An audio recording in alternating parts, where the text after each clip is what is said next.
మిత్రులందరూ కూడా స్వాగత నమస్కారాలు తెలియజేస్తూ ఈరోజు మన మధ్యలో ఉన్నవాళ్ళు ఈ మీడియా సమావేశం తీసుకునే వాళ్ళు నిజామాబాద్ హరీష్ రెడ్డి గారు ఓబీసీ కిసాన్ మోర్చా నాయకులు, అదేవిధంగా వెనకాల ఉన్న నాయకులందరూ కూడా స్వాగతం తెలియజేస్తూ ఇప్పుడు ఈ మీడియా సమావేశాన్ని తీసుకోవాల్సిందిగా పెద్దలు శాసనసభ్యులు. నమస్కారం. కాంగ్రెస్ ప్రభుత్వం ప్రవేశపెట్టిన బడ్జెట్ చేతిలో వైకుంఠం చూపెట్టి యావత్ తెలంగాణ ప్రజల కళ్ళలో కారం చదివినట్టుంది.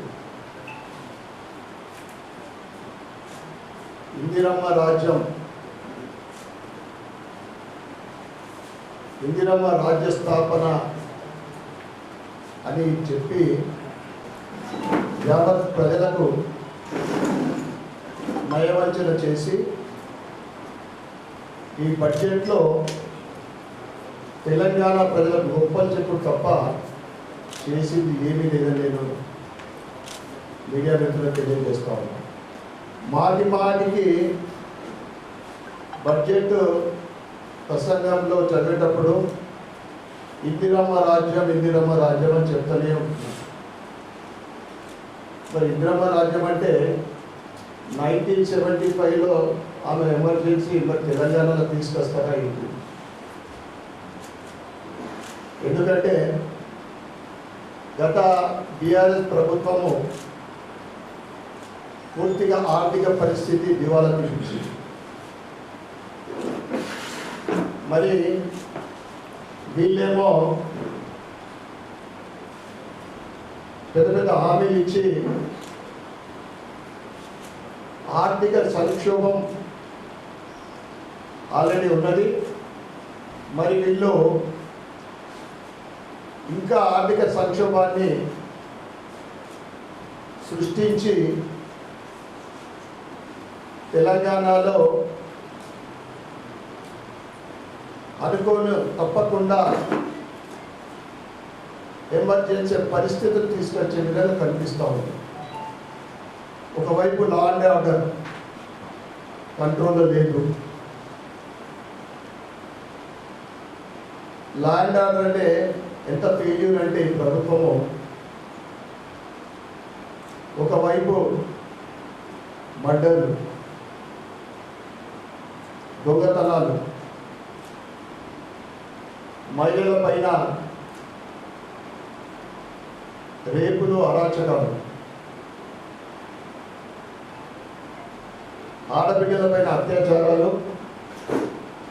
ప్రశ్నిస్తే నిర్బంధాలు. ఇక డ్రగ్స్కి అయితే అంతు లేకుండా పోయింది. ఇక రాజకీయ పరిస్థితులు చూస్తే మన ముఖ్యమంత్రి రేవంత్ రెడ్డి గారి పరిస్థితి ఎట్లుందంటే పులితోలు కప్పుకున్నట్లు గాంభీర్యంగా కనిపిస్తున్నట్టు తప్ప ఆయన సీటు గ్యారెంటీ లేదా తెలుస్తలేదు. చేయూత కింద మహిళలకు 4,000 రూపాయల పెన్షను, వీటన్నిటి కూడా కాంగ్రెస్ ప్రభుత్వము గాడి గుట్టే చూపెట్టింది. డిక్లరేషన్ పేరుతో తెలంగాణ సంపన్న వర్గాలకు మోసం చేసింది కాంగ్రెస్ ప్రభుత్వం. వరంగల్ భద్రకాళి సాక్షిగా రాహుల్ బాబానే స్వయాన కాంగ్రెస్ ప్రభుత్వం రైతు డిక్లరేషన్ వరంగల్లో చేయడం జరిగింది. రైతులకు, కౌలుదారులకు ఇస్తానన్న 15,000 రూపాయల రైతు భరోసా పత్తా లేదు. రైతు కూలీలకు ఇస్తాన్న 12,000 రూపాయల ఊసే లేదు ఈ బడ్జెట్లో. ఏకకాలంలో 2 లక్షల రుణమాఫీ. అందుకే భారతీయ జనతా పార్టీ ఆఫీస్లో, స్టేట్ ఆఫీస్లో కాల్ సెంటర్ పెట్టడం జరిగింది.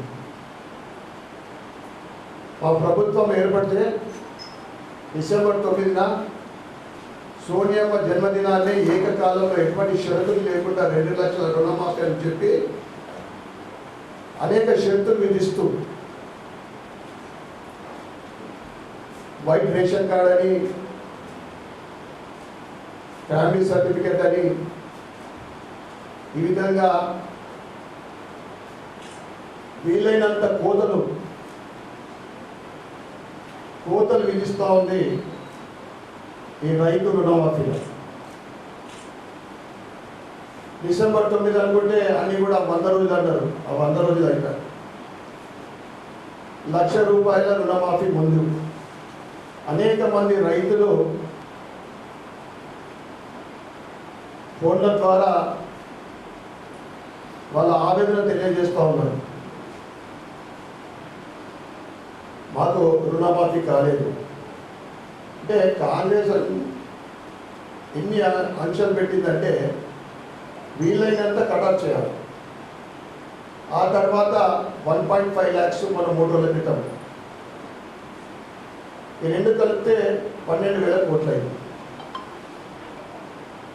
మీరు చేస్తున్న 31,000 కోట్లు.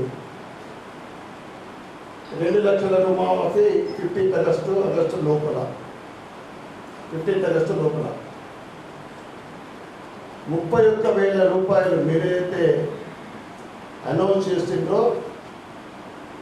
ఎటువంటి ఆంక్ష విధించకుండా మీరు రైతు రుణమాఫీ చేయాలని భారతీయ జనతా పార్టీ డిమాండ్ చేస్తూ ఉంది. ఇక భాగ్యలక్ష్మి, ఎందుకంటే ఎక్కడ డిక్లరేషన్ చేస్తే అక్కడ అమ్మవార్లు అది ఒట్టు పెట్టుకోరు, భద్రకాళి అయిపోయింది. ఇక హైదరాబాద్ వచ్చినప్పుడు యూత్ డిక్లరేషన్, భాగ్యలక్ష్మి అమ్మవారి సాక్షిగా జాబ్ క్యాలెండర్ విడుదల చేస్తాం జూన్ అని చెప్పి, సంవత్సరంలో 2 లక్షల ఉద్యోగాలు, నిరుద్యోగ వృత్తి 4,000 రూపాయలు, చదువుకునే వాళ్ళకు భరోసా కింద 5 లక్షల రూపాయలు, ఈ విధంగా చెప్పి నిన్న అసెంబ్లీలో జాబ్ క్యాలెండర్ విడుదల చేసింది. దాంట్లో మీరు ఎంతమందికి జాబ్ ఇస్తూ ఉన్నారు, ఎప్పటి వరకు ఇస్తారు, 2025 ఆగస్టు అని చెప్తా ఉన్నారు. కానీ ఏది క్లారిటీ లేదు. ఈ విధంగా యువకులని కూడా మోసం చేసింది కాంగ్రెస్ ప్రభుత్వం. అదేవిధంగా ఇక అనేక సంవత్సరాల నుండి కార్పొరేషన్లు కావాలని అనేక మందితో పాటు అనేక కులాల వాళ్ళు డిమాండ్ చేయడం, పార్లమెంట్ ఎలక్షన్ల కన్నా ముందు చాలా కార్పొరేషన్లు డిక్లేర్ చేశారు. ఇది ఎట్లుందంటే వాళ్ళ పార్టీల ఉన్న సీనియర్ నాయకులకు ఉద్యోగాలు ఇచ్చినట్టుంది. అంతే తప్ప అంటే నువ్వు కార్పొరేషన్ డిక్లేర్ చేస్తే ఇప్పటికీ ₹1 కూడా విడుదల చేయలేదు. కాంగ్రెస్ నాయకులకు నిరుద్యోగులకు ఉద్యోగాలు ఇచ్చిన పరిస్థితి. ఇది కార్పొరేషన్ మీరు చేసింది. ఇక బడుగు బలైన వర్గాల ప్రభుత్వం అంటేనే ఇందిరమ్మ ప్రభుత్వం, కాంగ్రెస్ ప్రభుత్వం. ఇందిరమ్మ రాజ్య స్థాపన అంటూ గొప్పలు చెప్పే కాంగ్రెస్, రేవంత్ సర్కార్ అసెంబ్లీ సాక్షిగా ఎస్సీ, ఎస్టీ, బీసీ వర్గాలను మోసం చేసింది. ఎందుకంటే ఎస్సీ, ఎస్టీ డిక్లరేషన్ పేరుతో దళిత గిరిజనులకు బీఆర్ఎస్ ప్రభుత్వము దళిత బంధు 10 లక్షలు ఇస్తే మేము 12 లక్షలు ఇస్తాం, ఇది కూడా 100 రోజుల లోపల ఇస్తాము దళిత బిడ్డలకు అని చెప్పి బడ్జెట్లో దాన్ని ఊసేయలేదు.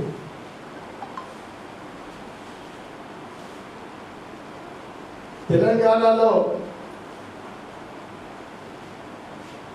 అత్యధిక శాతం 50% పైన ఉన్న బీసీ వర్గానికి మోసం చేసింది కాంగ్రెస్ ప్రభుత్వం. ఎందుకంటే 50% పైన ఉన్న బీసీలకు కేవలం 7,000 కోట్లు బడ్జెట్లో కేటాయించడం.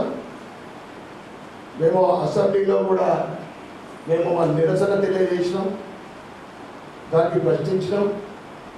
అదేవిధంగా స్థానిక ఎన్నికల్లో 23% ఉన్న రిజర్వేషన్ని, బీసీ రిజర్వేషన్ని 42% చేస్తామని దానికి కూడా ఎటువంటి సమాధానం లేదు. బడ్జెట్లో ఎక్కడ కూడా దాని ఊసలేదు. మహిళా సంక్షేమ ప్రభుత్వం మా తెలంగాణ ఆడబిడ్డలను మోసం చేసేది ఈ కాంగ్రెస్ ప్రభుత్వం. పెళ్ళైన ఆడబిడ్డలకు కళ్యాణ లక్ష్మితో పాటు తులం బంగారం ఇస్తా అని చెప్పింది. 8 నెలలు గడిచిపోయింది, 9వ నెల నడుస్తూ ఉంది.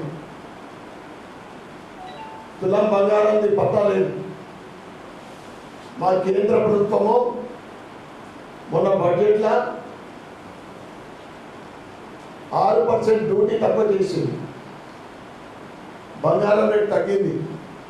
ఇప్పటికైనా కాంగ్రెస్ ప్రభుత్వము కళ్యాణ లక్ష్మితో పాటు తులం బంగారం ఇవ్వాలని మేము డిమాండ్ చేస్తూ ఉన్నాం. ఎందుకంటే నేను చెప్పేకన్నీ కూడా బడ్జెట్లో అసలు ప్రస్తావన లేదు, న్యూస్ లేదు, ఎటువంటి నిధులు కేటాయింపు చేయలేదు. ఇక 18 సంవత్సరాలు నిండిన చదువుకునే ఆడపిల్లలకు స్కూటీ ఇస్తా అని చెప్తుంది. మరి స్కూటీలు ఇంకా తయారవుతున్నాయా, ఫ్యాక్టరీలో ఎన్ని తయారవుతున్నాయో, ఎప్పటికి తయారవుతుందో చెప్పాలని మేము డిమాండ్ చేస్తా ఉన్నాం. ఎందుకంటే ఈ విషయం కూడా బడ్జెట్లో ప్రస్తావన లేదు. ఇక మోసం చేయడం అంటేనే స్వతంత్రం వచ్చిన తర్వాత ఎవరు నేర్చినా కానీ కాంగ్రెస్ నుంచే పుట్టింటే వాళ్ళతో. టీఆర్ఎస్ ప్రభుత్వము 1,00,000 కోట్ల పైన కాళేశ్వరం పేరు మీద ఏటీఎంగా వాడుకొని మోసం చేసిందంటే వీళ్ళు కాంగ్రెస్ వాళ్ళు మూసీ నది ప్రక్షాళన అని దాని పేరు చెప్పిండ్రు. మూసీ నది ఏం చేస్తారు వీళ్ళు?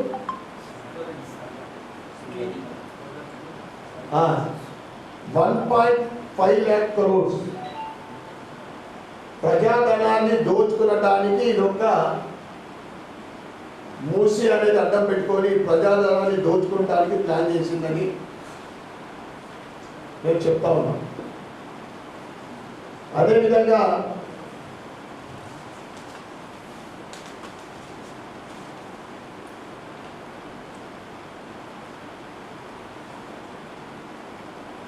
ఎక్సైజ్ విషయం వస్తే బెల్ట్ షాప్లు ఎత్తేస్తామని చెప్పింది ఎలక్షన్ కన్నా ముందు. బడ్జెట్లో గత ప్రభుత్వం కన్నా 7,000 కోట్ల ఆమ్దాన్ ఎక్కువ ఉంటుంది మాకు ఎక్సైజ్ నుంచి అని బడ్జెట్లో చెప్పడం జరిగింది. మీరు ఏ విధంగా వైన్స్ మీద రేట్లు పెంచుతారా అంటే ఒక ఎమ్మెల్యే అడిగితే లేదు రేట్లు పెంచమన్నారు. అయితే మీరు ఎత్తేస్తాన బెల్ట్ షాప్లో అప్పుడు ఊరికి ఒకటో రెండో ఉంటే ఇప్పుడు గల్లి గల్లికి పెట్టేటట్టున్నారు. అందుకోసమే 7,000 కోట్ల ఆమ్దాన్ పెంచాలంటే మరి అదే మార్గం ఉన్నట్టు అనిపిస్తుంది. అంటే తెలంగాణ యువకులకు ఉద్యోగాలు ఇవ్వక, పని కల్పించక, మోసం చేసి తల్లిదండ్రులకు భారమై ఏ గల్లీకి వెళ్ళినా కానీ బెల్ట్ షాపులు చేయడానికి మీ ప్రభుత్వం ప్రజలు ఎన్నుకున్నది. మోసపూరిత హామీలతోటి ప్రపోజ్ చేసిన ఎవరైనా ప్రపోజ్ చేసిందా? ఎందుకంటే ఇన్ఛార్జ్ మినిస్టర్కే అధికారులు ఇచ్చిండ్రు అని ప్రభుత్వం తరఫు నుండి అనుకుంటా ఉంటే నేను ఇన్ఛార్జ్ మినిస్టర్ అడిగితే పూర్తి సమాధానం ఇయ్యడు, దీని మిగుతాడు. కలెక్టర్ గారికి చెప్తే ప్రపోజల్ పంపలేదు అన్నాడు. నేను ప్రపోజల్ పంపిన 10 crores 3.5 crores education, water works and maintenance పోగా 6.5 crores. నేను ప్రపోజల్ ఎట్లా పంపిన అంటే స్టామ్ వాటర్ 3-4 చోట్ల నగరంలో భారీ వర్షం పడితే నీరు నిలిచిపోయి అనేక కాలనీలలో నీళ్ళు వస్తూ ఉన్నాయి. స్టాండ్ వాటర్ కోసం 1 crore, అది కూడా ఏదైతే బోధన్ బస్ స్టాండ్ సైడ్ మేజర్గా ఉందని ఫస్ట్ ఆ ఏరియా కోసం 1 కోటి రూపాయలు. రాజీవ్ గాంధీ స్టేడియం అనేక సంవత్సరాల నుండి ఎట్లుందో అట్లనే ఉంది, దానికి 1 crore రూపీస్. మిగతా 4.5 crores 60 డివిజన్లకు మీరు డివైడ్ చేయాలి అభివృద్ధి కోసం, రోడ్ల కోసం, డ్రైనేజ్ల కోసం అని నేను కలెక్టర్ గారికి ప్రపోజల్ పెట్టాను. మున్సిపల్ కమిషనర్ గారికి కూడా నేను ఫార్వర్డ్ చేసిన. 3 రోజుల తర్వాత ఓడిపోయిన ఎమ్మెల్యే షబీర్ అలీ గారు ప్రపోజల్ పంపించారు, పాస్ చేశారు ఆల్రెడీ. ఎందుకంటే ఇన్ఛార్జ్ మినిస్టర్, నేను అడిగితే సమాధానం లేదు, మీరు ప్రపోజల్ పంపించారు, అది కన్ఫర్మ్ అయిపోయింది. ఇది కాంగ్రెస్ ప్రభుత్వ పనితీరు. మాది ప్రజాపాలన, ప్రజల కోసం పనిచేస్తున్నది, ప్రజల సంక్షేమమే మా ముఖ్య ఉద్దేశం. మాటలు ఎప్పుడు గొప్ప, చేసి విసురు పనులు. దీని విషయం కూడా మళ్ళీ ప్రభుత్వాన్ని నిలదీస్తా. భవిష్యత్తులో ఇటువంటి ఈ స్పెషల్ ఫండ్ కానీ ఏదైనా కానీ స్థానిక ఎమ్మెల్యే దృష్టికి లేకుండా, ఎటువంటి ఫండ్ రిలీజ్ అయినా ఏదైనా కావాలి మా దృష్టికి లేకుండా ముందుకు పోవద్దని మేము ప్రభుత్వాన్ని నిలదీస్తాం. సమస్యలు అయితే గతంలో అనేక సార్లు చెప్పుకున్నాం, ఇప్పుడు కూడా చెప్పుకుంటా ఉన్నాం. అసెంబ్లీలో ముఖ్యంగా మేజర్ ఇష్యూస్ మాట్లాడినా. రేవంత్ రెడ్డి గారికి నేను లెటర్ కూడా ఇవ్వడం జరిగింది. ముఖ్యంగా సుదర్శన్ రెడ్డి గారితో నేను మాట్లాడతా, పెద్దలతో అన్నాడు, మీరు మాట్లాడండి సార్, పర్వాలేదు, సంతోషమే, కానీ అర్బన్ విషయంలో చాలా ఘోరమైన పరిస్థితి ఉంది. రోడ్లు, డ్రైనేజీలు, బ్యూటిఫికేషన్ అసలు లేనే లేదు, పేరుకు మాత్రమే, చాలా ఇష్యూస్ ఉన్నాయని చెప్తే తప్పకుండా దీనిపైన నేను మాట్లాడి అని చెప్తే, నేను ఇన్ డీటెయిల్గా అర్బన్లో డెవలప్మెంట్, ముఖ్యంగా రోడ్లు, డ్రైనేజీ, సర్కిల్ డెవలప్మెంట్, కొద్దిగా గార్డెనింగ్, ఇటువంటి దానికి నేను ఎస్టిమేషన్ చేసి ఆయన అమెరికాకి రాగానే ఆయనకి స్వయంగా నేను ఇస్తున్నాను. తప్పకుండా నిధులు విడుదల చేసే వరకు నా ప్రయత్నము, నేను దాన్ని విడిచిపెట్ట, నా ప్రయత్నం కొనసాగుతాను. మీ అందరు కూడా తెలియజేస్తా ఉన్నాను. ముఖ్యంగా నేను అసెంబ్లీలో మాట్లాడింది, యూనివర్సిటీ తెలంగాణ యూనివర్సిటీలో ఇంజనీరింగ్ కాలేజ్ లేదు. పేదలకు ప్రైవేట్ కాలేజీలో చదివించాలంటే వేలాది రూపాయలు. డబుల్ బెడ్రూమ్లో విషయంలో కూడా నేను రేవంత్ రెడ్డి గారికి నేను చెప్పిన, ఏం చెప్పినా అంటే 400 ఎక్కువ శిథిలావస్థకు వచ్చినాయి, 80% ఒక 265 ఇళ్ళు, వీటికి ఫండ్ కావాలని చెప్పిన.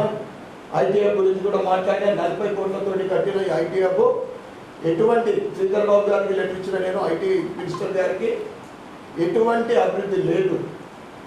ముఖ్యంగా కారణం ప్రముఖ కంపెనీలు లేకపోవడమే. 680 కెపాసిటీ ఉన్న ఐటీఎంలో కేవలం 260-70 ఇప్పటివరకు, అది కూడా ఎటువంటి లీడింగ్ కంపెనీ లేకపోవడం వల్ల ఇన్ఫ్రాస్ట్రక్చర్ కూడా సరిగా లేదు అక్కడ. ఇక అన్నిటికన్నా ముఖ్యమైనది, చాలామంది మేము మాట్లాడినాం, వారు కూడా బడ్జెట్లో మేము నిజాం షుగర్ ఫ్యాక్టరీని తెరిపిస్తామని అది అందరు సపోర్ట్ కొట్టారు, కానీ ఎప్పుడు తెరిపిస్తారు, ఎంత బడ్జెట్ అనేది కేటాయించారు.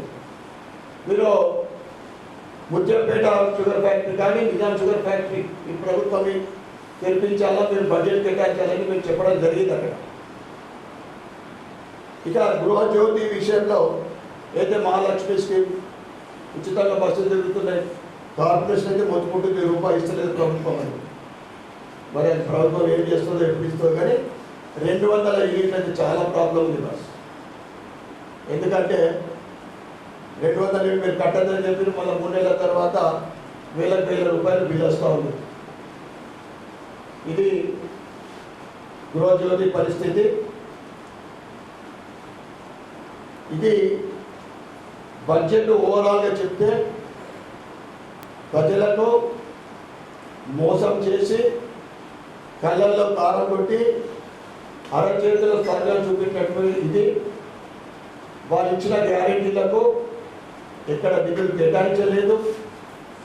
అవన్నీ కూడా మీరు ఇచ్చిన గ్యారంటీలు, మీ హామీలు అన్నీ కూడా అమలు చేయడానికి భారతీయ జనతా పార్టీ ప్రజల పక్షాన పోరాటం చేయడానికి ఎప్పుడు సిద్ధంగా ఉండి తెలియజేస్తాము.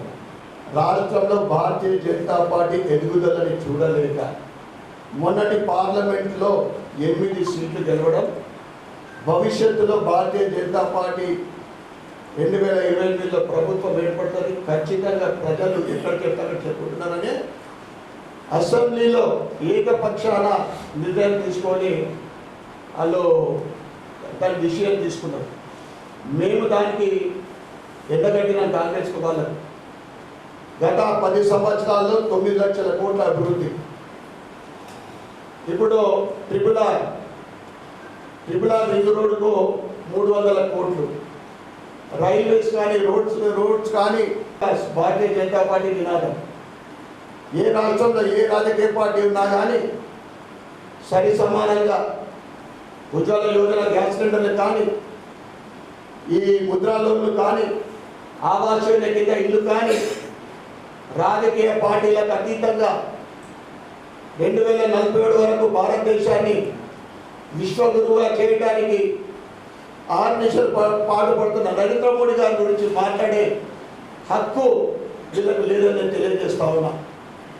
ఇలా ప్రపంచంలో ఎక్కడ చూస్తా కానీ భారతీయ జనతా పార్టీ భారతదేశం గురించి మాట్లాడుతూ ఉన్నారు.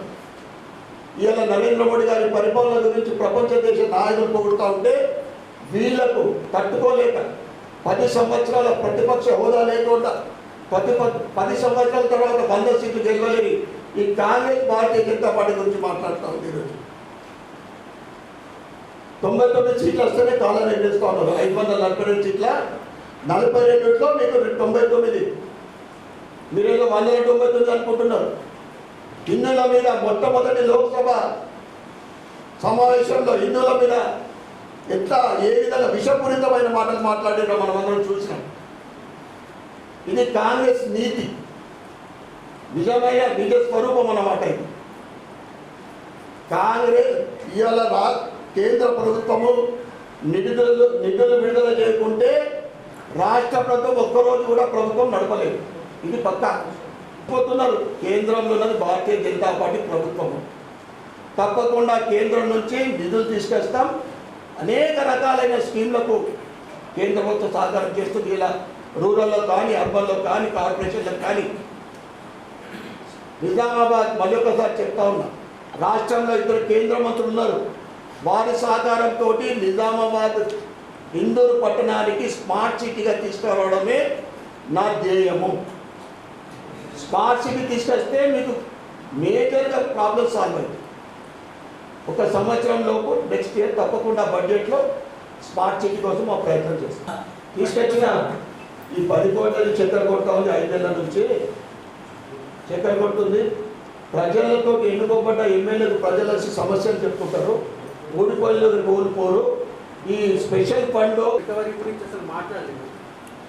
దేవాలయాల ముందు గురించి నేను మాట్లాడినట్టు కిల్లా రామాలయాన్ని అభివృద్ధి చేయాలని చెప్పిన దాని విషయంలో నేను ఎండోమెంట్ మినిస్టర్ కొండా సురేఖ గారు కూడా నేను చెప్పించాను. నా తెలంగాణ కోటి రత్నాల వీణ దాశరథి నిజాం రాజుతోటి నిర్బంధించబడి మన జిల్లాలో ఇవాళ ఏ దుస్థితి ఉందో అవన్నీ కూడా చెప్పడం జరిగింది. బట్ భయ్యా 10 సంవత్సరాలలో నిజామాబాద్ ఎంత వెనుకబడిపోయిందంటే అర్బను ఇంత తొందరగా అన్ని సమస్యలు తీరే కానీ అన్నీ కూడా ఒకటి అన్నిటి మీద మేము దృష్టి పెట్టినా తప్పకుండా మా గోల్ డెవలప్మెంట్ ప్రజలకు సేవ చేయాలి. ఏదండి ఒకటి కాదు, 60 కోట్లు ఫైనాన్స్ ఫండ్, 61 కోట్లు, 100 కోట్లు, 200 కోట్లు. ఇన్ డీటెయిల్స్ ఎన్ని కిలోమీటర్లు మనకు రోడ్ కావాలి, ఎన్ని కిలోమీటర్లు మనకు డ్రైనేజ్, బ్యూటిఫికేషన్, డివైడర్ల, గార్డెన్లు, ఆ తర్వాత సర్కిల్స్,